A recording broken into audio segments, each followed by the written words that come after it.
Welcome back to 6 and 6, where we cover 6 stories from around the world in 6 minutes or less. With that said, start your timer.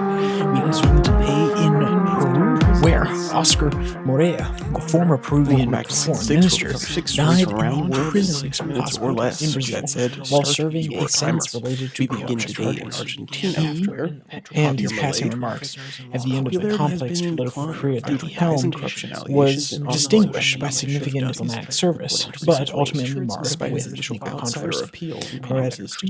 Northwest, the death has prompted reflection on his legacy, highlighting the nuanced nature of his contributions to Peruvian politics and international finance. From Reuters, quote, his death has stirred a complex emotional response from those across the political spectrum in Peru, reflecting on his intricate legacy that united significant public service with pungent controversy.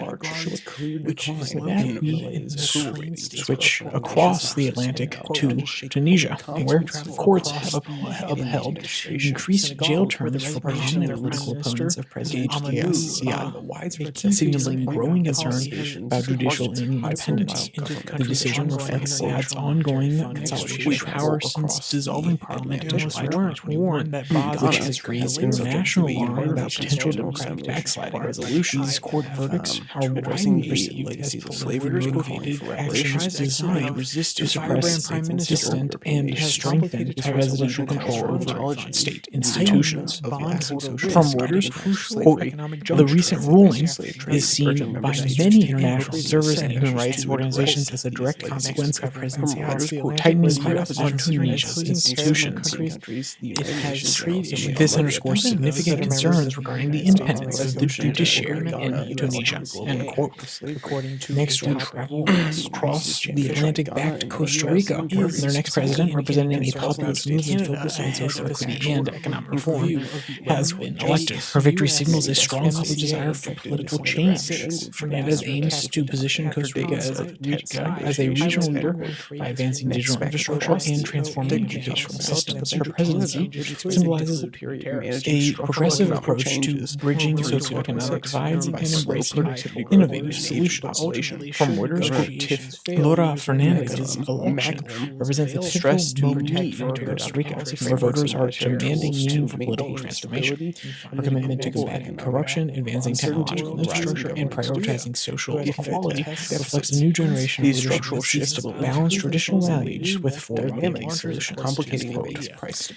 Next, we travel to Singapore. The Singapore Air Show highlights significant challenges in the aviation industry, particularly supply chain disruptions and surging regional demand in the Asian markets.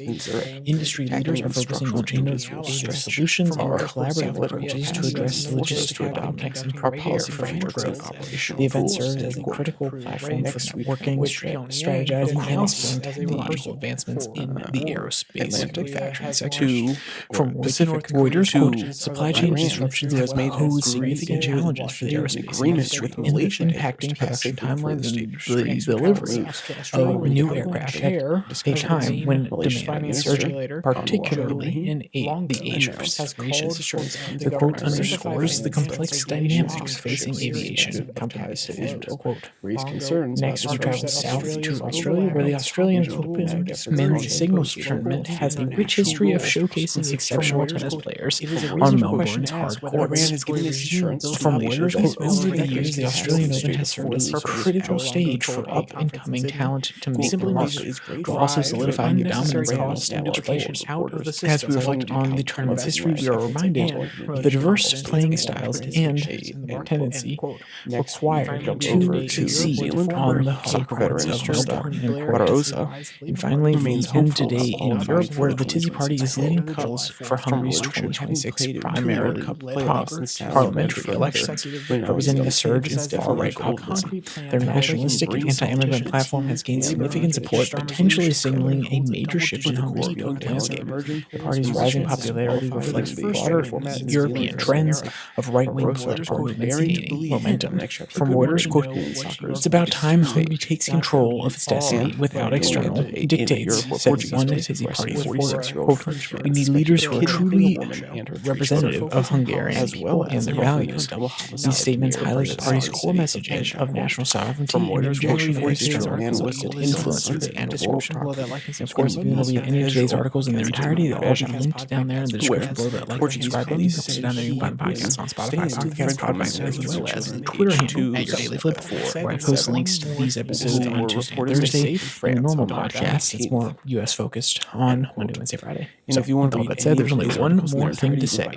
Stay safe, like and subscribe. don't die. Also down there you can find the podcast on Spotify, Pocket Cast, Podvine, as well as the Twitter handle at Your Daily Flip, where I post links to these episodes every Tuesday and Thursday. So with all that said, there's only one more thing to say. Stay safe, don't die.